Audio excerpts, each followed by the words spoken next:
We've agreed. You're no longer part of the family. The message arrived without warning, without a fight, without even the dignity of a phone call. Just 12 words that erased 28 years of existence.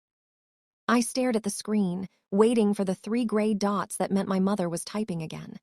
A correction, a softer version, a mistake. They never appeared. Instead, another notification slid down. Victoria read, reacted to your message. My sister had hearted my disownment. No explanation, no argument, no closure, just deletion. Like I had been a typo in their perfect family story, finally backspaced out of existence. I looked up from my phone at the empty hospital break room. Fluorescent lights buzzed overhead. A vending machine hummed in the corner. Somewhere down the hallway, a heart monitor beeped in a steady rhythm, proof that someone, somewhere, was still being fought for. And that's when it hit me. I was an orphan with living parents. My throat tightened, but my hands stayed steady. In the ER, when a patient crashes, you don't freeze. You don't cry over the blood pooling on the floor. You stop the bleeding. I opened my laptop. If they wanted to pretend I didn't exist, fine. I'd make it real. I logged into the family cloud account. Every photo, every video, every scanned birthday card, tax file, and holiday memory they loved to show off online. I had been paying for that account since I was 22 because Jackson didn't trust the internet with his credit card. First, security settings. I removed Jackson's recovery email and replaced it with an old burner account I used for junk mail. Then I changed the password. One soft click. It felt like slamming a vault door. Next stop, the insurance portal. The supplemental health plan that covered Jackson's blood pressure medication and Shelley's expensive dermatology visits. $300 a month, auto-deducted from my checking account. I didn't cancel the policy. That would send alerts. Instead, I deleted my card from the payment method and left the field blank. Paperless billing, enabled. The confirmation screen flashed green. Changes saved. No email, no letters, no warning.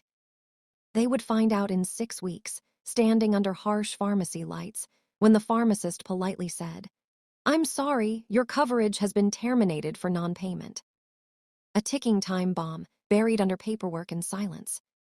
I leaned back in the stiff plastic chair and waited for guilt. It didn't come. For years, I had been their invisible safety net, the one who quietly paid bills while they played wealthy, the one who fixed disasters so they could pretend disasters never happened. Looking at that empty payment field, I didn't feel cruel. I felt lighter. In trauma care, when a limb is bleeding out, you don't beg it to stop. You tie a tourniquet and accept the numbness. I closed the laptop and picked up my phone. I opened my contacts and blocked Mom, Dad, Victoria. No goodbye speech, no dramatic text. Just silence. The break room door swung open. "Hannah," Dr. Evans called, breathless. "Multi-car pileup, 5 minutes out." I stood, smoothed my scrubs, clipped my badge to my chest. "I'm ready," I said. And for the first time in my life, I actually was. The next morning, I didn't wake up to apologies.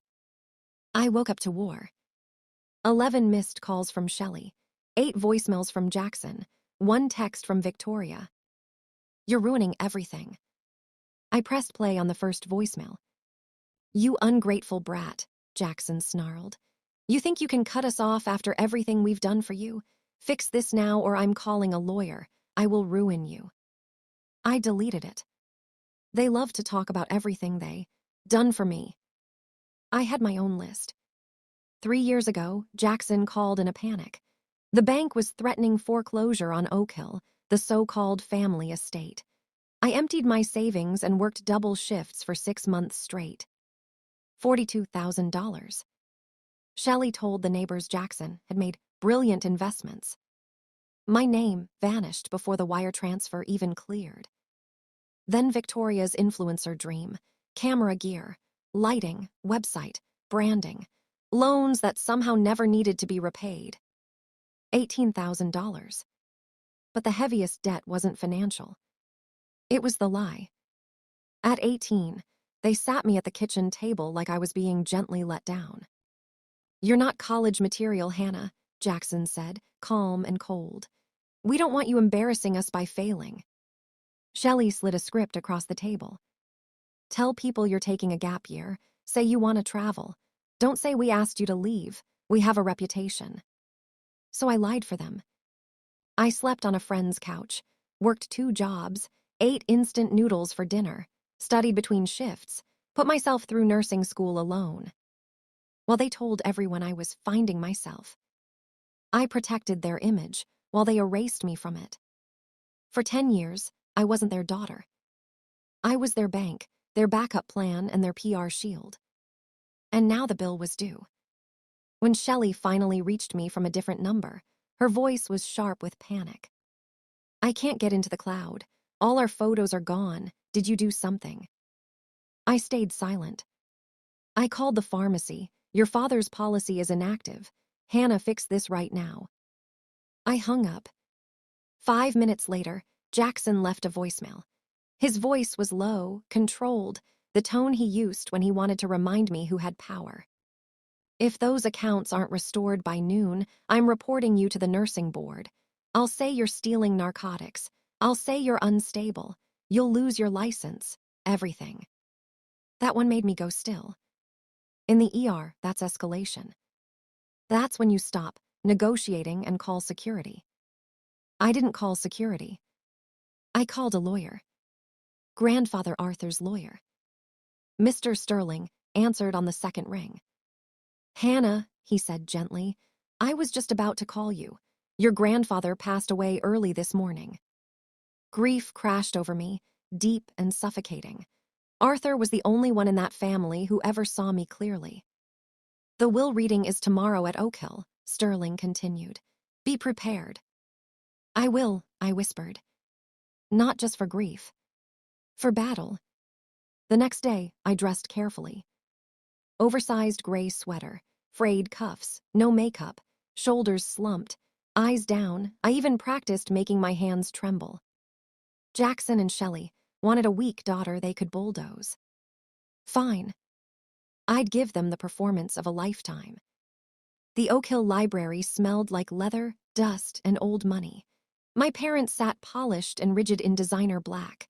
Victoria scrolled on her phone, bored. Shelley glanced at me. "There's coffee in the kitchen if you want to make yourself useful." "I'm okay," I murmured, staring at the floor. Mr. Sterling opened the will. Oak Hill Estate, $1.2 million. Stock portfolio, $2 million. Cash reserves, $600,000. The air in the room shifted. They weren't grieving. They were calculating. The entire estate. Sterling said calmly, "Is bequeathed to his granddaughter, Hannah." Silence dropped like a bomb. Then Jackson exploded. "That's a mistake. He was senile." "He was evaluated twice," Sterling replied evenly. "Perfectly competent." Shelley laughed sharply. "Hannah can't manage a checking account. Look at her. She's fragile." I let my chin tremble. Inside, I was steel. I noticed Jackson's watch ticked, a fake Rolex. Shelley's keys had a rental tag. Victoria's designer bag still had a security sensor mark. They weren't rich. They were drowning. Jackson demanded guardianship of the estate for my protection. I pretended to panic about taxes, lawsuits, responsibility. Sterling explained a legal shortcut. If they signed emergency control documents claiming I was unfit, they could temporarily manage everything. They signed immediately. Desperate people never read fine print. Then I straightened in my chair. Sterling adjusted his glasses. As stated in Arthur's will, any beneficiary who attempts to challenge Hannah's competence forfeits their inheritance. Jackson froze. His personal bequest, $150,000. Gone. Color drained from his face. That money wasn't for luxury. It was already promised to a lender. He started shouting about manipulation. I met his eyes calmly. It wasn't manipulation, I said. It was a test. You failed. He begged. I called the police when he refused to leave. 12 minutes later, they walked out of Oak Hill with nothing. Weeks later, the bank took their house. The cars disappeared. The country club memberships vanished. Victoria started posting healing journey videos from a tiny apartment.